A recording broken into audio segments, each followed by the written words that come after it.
बहुत संवेदनशील विषय के ऊपर जो प्रस्ताव फौजिया जी ने रखा है उस पर यहां पर विचार विमर्श कर रहे हैं। परंतु मुझे लगता है कि अभी राधा मोहन दास जी ने उसके बारे में बहुत विस्तार से बताया। कुछ एक बिंदु जो जयराम जी ने कहे वो भी विचारणीय थे, परंतु मुझे लगता है यदि हम इस पे व्यापक और खुले मन से विचार करेंगे तो इस प्रस्ताव का औचित्य क्या है और कितना औचित्य नहीं है यह हमें बेहतर समझ में आ जाएगा। इस विषय को अगर हम देखें तो इसमें दो एस्पेक्ट आते हैं, एक है टेक्निकल और लीगल एस्पेक्ट और दूसरा है जिसमें हम कहते हैं मॉरल एंड कॉन्सेप्चुअल एस्पेक्ट। यानी एक प्रश्न है कि किस प्रकार से हम इस प्रवृत्ति को रोक सकते हैं, उसके लिए वैधानिकता का आयाम यानी कैसे रूल्स रेगुलेशंस और टाइट और स्पेसिफिक बनाए जा सकते हैं। परंतु उसी के साथ साथ जैसा भी जयराम रमेश जी ने कहा कि ये केवल और केवल लीगल एस्पेक्ट पे नहीं हो सकता, इसके साथ एक मानसिकता का आयाम भी है। तो मैं यहां पर आपके माध्यम से सदन के समक्ष पहले इसके वैधानिकता के आयाम को लेकर प्रधानमंत्री श्री नरेंद्र मोदी जी की सरकार ने किस संवेदनशीलता के साथ और किस सतर्कता के साथ इस विषय को उठाया है उस पर ध्यान आकर्षित करना चाहूंगा और उसके बाद हम दूसरे विषय के बारे में बात करेंगे। मैं सबसे पहले यह बताना चाहता हूं कि जो अल्पवयस्क हैं, जो चाइल्ड हैं, उनके बारे में किसी भी प्रकार का अपराध न संभव हो सके, इसके लिए हमारी सरकार ने कई बड़े वैधानिक फैसले लिए हैं, जिसमें एक बहुत क्रूशियल है juvenile justice care and protection children act 2016, फिर उसके बाद क्रिमिनल लॉ अमेंडमेंट एक्ट 2018, उसके बाद protection of children from sexual offences amendment bill 2019। और ये सारे कानून प्रभावी ढंग से लागू हो सकें, इसके लिए भी जो फंक्शनल अरेंजमेंट करने थे यानी व्यवहारिक व्यवस्थाएं करनी थी, वह भी सरकार ने किया है। जैसे मैं उदाहरण के लिए बताना चाहता हूं, 29 अगस्त 2024 को एक शी बॉक्स लॉन्च किया गया है।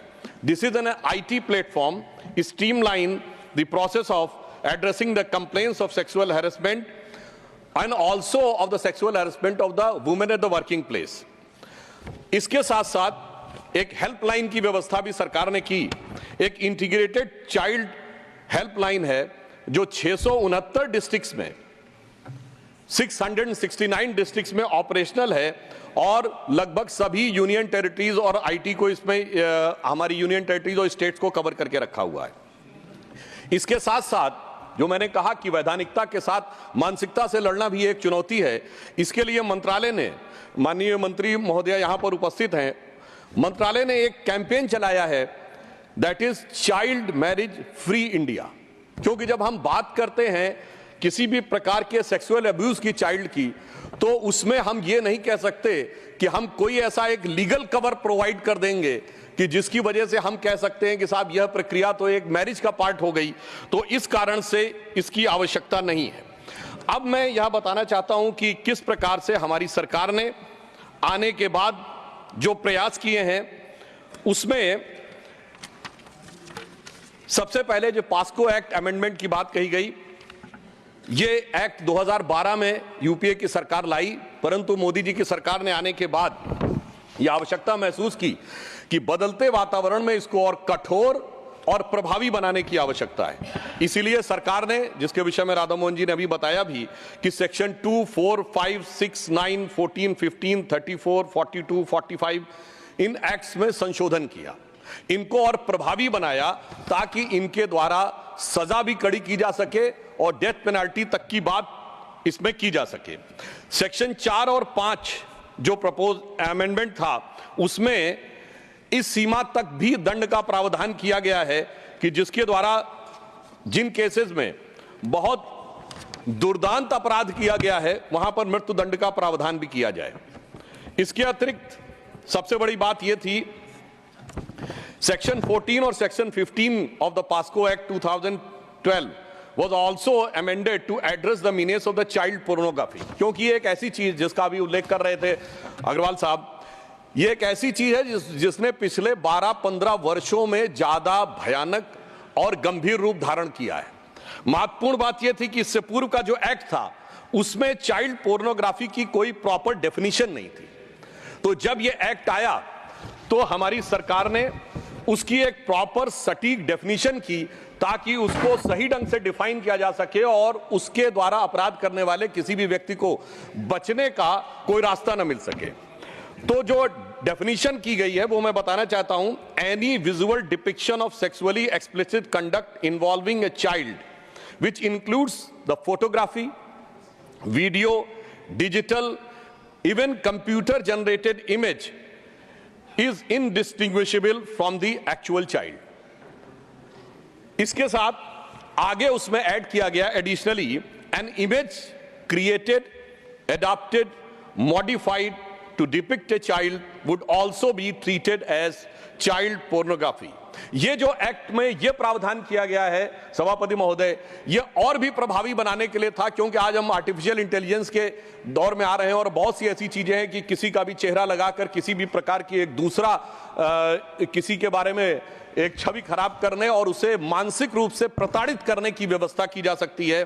तो उसके लिए भी और इसमें आगे व्यवस्था यह की गई, this would also include the cartoons, animated pictures and others. अर्थात यह एक प्रभावी और व्यापक परिभाषा चाइल्ड पोर्नोग्राफी की इसमें करने का यह प्रयास किया गया ताकि आने वाले समय में किसी भी प्रकार की कोई भी कानूनी लूपहोल का फायदा व्यक्ति ना उठा सके। परंतु मैं यहां कहना चाहूंगा सर, जब हम कानूनी दृष्टि से एक दौर में इसको मजबूत करने का प्रयास कर रहे हैं तो कहीं कहीं पर हमें बिल्कुल ईमानदारी से विचार करना होगा कि हम कहीं कानूनी कवर देकर तो कोई प्रयास नहीं कर रहे हैं उन चीजों को छुपाने का। इस संदर्भ में उदाहरण देना चाहूंगा, 14 जून 2013 को केरल की सरकार ने एक आदेश जारी कर दिया कि जो भारत में मैरिज की एज लड़कियों की 18 साल है उसके नीचे की भी मैरिज को अनुमति प्रदान कर दी जाए। मैं विनम्रता से पूछना चाहता हूं कि क्या इस प्रकार के आदेश को पारित करना, क्या चाइल्ड के सेक्सुअल अब्यूज को कानूनी जामा पहनाना है या नहीं?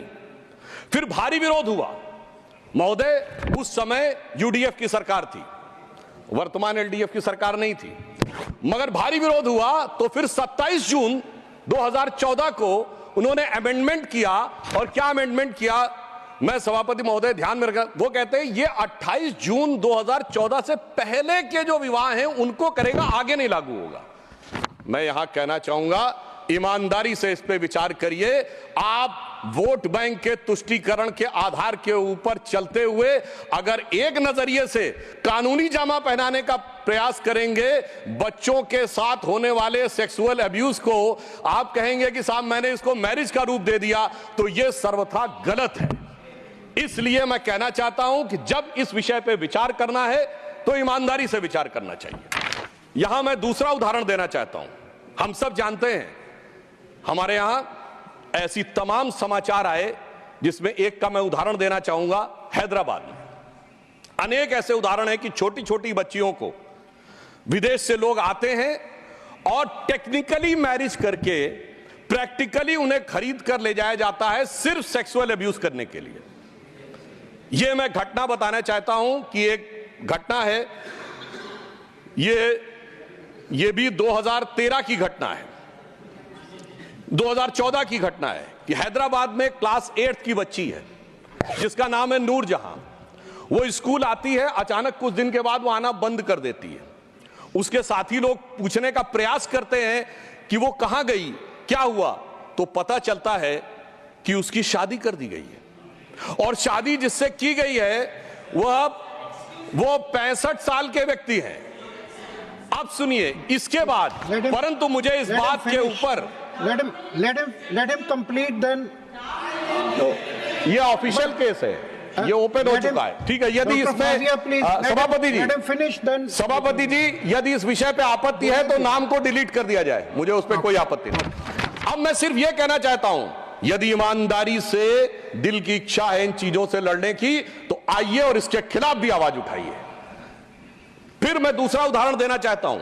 एक और बच्ची है, उसका केस आता है जनवरी 2014 में हैदराबाद के संतोष नगर थाने में, और इतनी आश्चर्यजनक बात उठ के उभर के सामने आती है कि एक 16-17 साल की बच्ची आकर शिकायत करती है। किस बात की शिकायत करती है सभापति महोदय? पूरे सदन का मैं ध्यान आकृष्ट करना चाहूंगा कि उसकी 5वीं शादी की जा रही है। 16-17 साल की आयु में उसकी 5वीं शादी की जा रही है। यह शादी के नाम के ऊपर अगर देखा जाए तो एक व्यक्ति से दूसरे व्यक्ति से तीसरे व्यक्ति को, और वह यह भी विवरण देती है कि इसमें कितने पैसे का लेन देन हुआ है। अगर सेक्सुअल अब्यूज की बात करनी है चाइल्ड के लिए, तो मेरा मानना है पूरे ओपन माइंड से बात करिए और पूरी ईमानदारी से बात करिए, तो मेरे विचार से दूध का दूध पानी का पानी होगा। क्योंकि यदि मानसिकता से लड़ना है तो मानसिकता के ऊपर कोई राजनीति की संभावना नहीं होनी चाहिए। मानसिकता बिल्कुल ईमानदारी से होनी चाहिए। और यहां पर मैं ये बताना चाहता हूं सर अभी बता, अब मैं ये भी बताना चाहता हूं हमारी सरकार ने इस पे कितनी संवेदनशीलता से काम किया है। हमारी सरकार ने चाइल्ड अब्यूज को रोकने के लिए 3500 केसों के मामले में इंटरपोल की मदद ली है। यह दर्शाता है कि मोदी जी की सरकार ने सिर्फ देश की सीमा ही में नहीं, अगर सीमा के बाहर जाकर भी कहीं चाइल्ड के साथ अब्यूज हो रहा है, उसको भी लड़ने का संकल्प, क्षमता और दृढ़ता दिखाई। इसलिए सभापति महोदय मैं यह कहना चाहता हूं कि जब हम इस विषय पर ईमानदारी से बात करें, आज भी यदि हमारे प्रतिपक्षी पूछना चाहते हैं तो मैं पूछना चाहता हूं, क्या भारत के कानून में आज भी विधान यह नहीं है कि 9, 10 या 11, 12 साल की बच्ची से विवाह किया जा सकता है? क्यों नहीं खड़े होते उसके विरुद्ध? आज मैं आह्वान करना चाहता हूं कि पूरे सदन को इस विषय के ऊपर मानवीय संवेदना को ध्यान में रखकर आगे खड़े होना चाहिए, ना कि राजनीतिक नफे नुकसान को देखकर। यदि हम यह करेंगे तभी हम ईमानदारी से यह कह सकते हैं कि हम चाइल्ड अब्यूज की वैधानिकता और मानसिकता दोनों पे हम कंट्रोल रख सकेंगे, so that we will be able to control these things both legally and also the morally।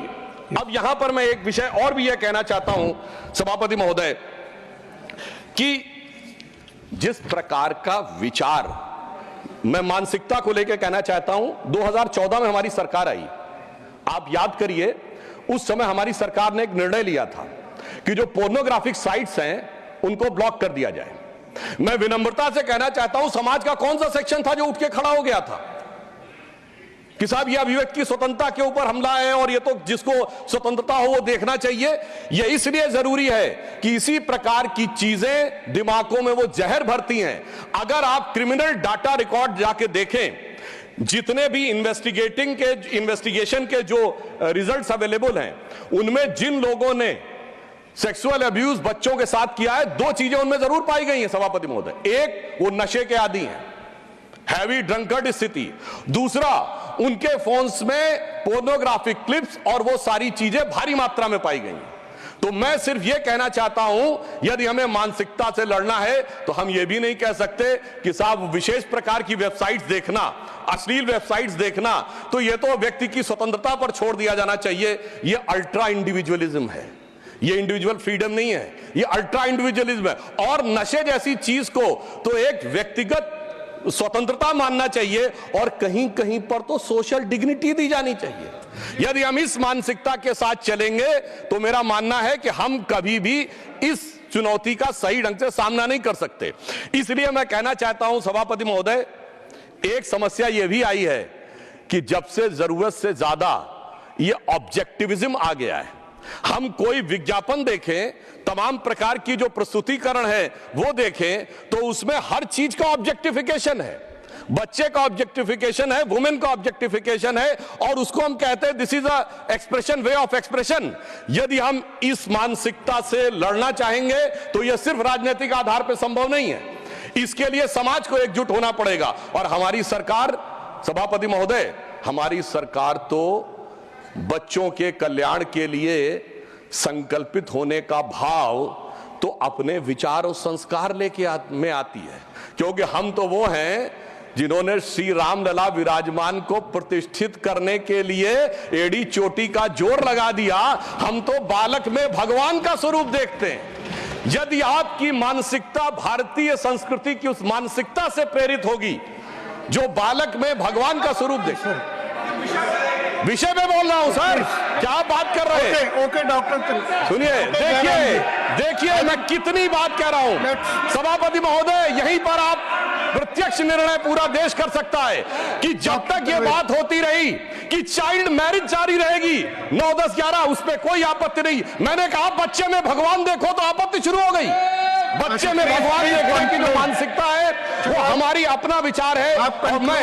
और सिर्फ मैं कंक्लूड कर रहा हूं सभापति जी, हम सिर्फ बच्चे में भगवान नहीं देखते सभापति महोदय, हम तो सारा ब्रह्मांड बच्चे में देखते हैं। चाहे हमारे यहाँ एक नहीं अनेक उदाहरण है कि भगवान कृष्ण भी जब बाल कृष्ण थे तो उनके मुंह में ब्रह्मांड दिखा था, और भगवान राम जब बालक राम थे तो याद करिए जो हम ये भजन गाते हैं ना, भय प्रकट कपाला, उसमें क्या लाइन है? ब्रह्मांड निकाया। अब देखिए इनको समस्या क्या हुई वो उस लाइन से एक्सप्लेन कर रहा हूं। ब्रह्मांड निकाया निर्मित माया, रोम रोम प्रतिवेद कहें, सो मम उर्वासी जग उपहासी, सुनत धीर मत थिर न रहे। इसका अर्थ जानते क्या है?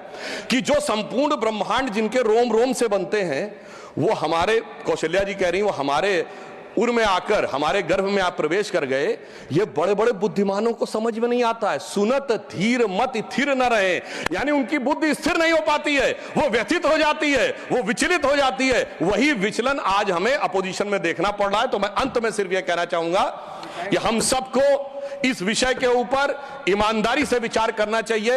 वैधानिक पक्षों पे मोदी जी की सरकार ने जितने सुदृढ़ कदम उठाए हैं और आगे भी उठाने के लिए कृत संकल्पित हैं, इसके लिए कोई एडिशनल और चेंज करने की वैधानिक आवश्यकता अभी इस समय मुझे नजर नहीं आती है। परंतु मानसिकता के स्तर पर लड़ने की आवश्यकता हमें पूरी नजर आती है, और इसके लिए हम सबको वोट बैंक की राजनीति और सियासत नफे नुकसान से ऊपर उठना पड़ेगा। तब हम देखेंगे भारत एक नया स्वरूप ले रहा है। तो भारत के वो बच्चे जिनके लिए प्रधानमंत्री जी ने अमृत काल की बात कही है, तो यही बच्चे हैं जो इस अमृत काल के समय में जब वो अंत हो रहा होगा, हम लोग तो बुजुर्ग हो गए होंगे, तब वो महत्वपूर्ण स्थितियों में जाकर देश का नेतृत्व कर रहे होंगे। यही देश का भविष्य है। तो मैं सिर्फ यह पंक्ति कहकर बात समाप्त करता हूं कि इन बच्चों के भविष्य के निर्माण के लिए मोदी जी की सरकार कृत संकल्पित है, और हमारे सामने एक गौरवशाली अतीत हमें प्रेरणा दे रहा है। वर्तमान में हम सही मानसिकता पे चले तो गौरवशाली था भूत, यानी भूतकाल पास्ट, गौरवशाली था भूत, भविष्यत भी महान है अगर संभाले आप उसे जो वर्तमान है। धन्यवाद।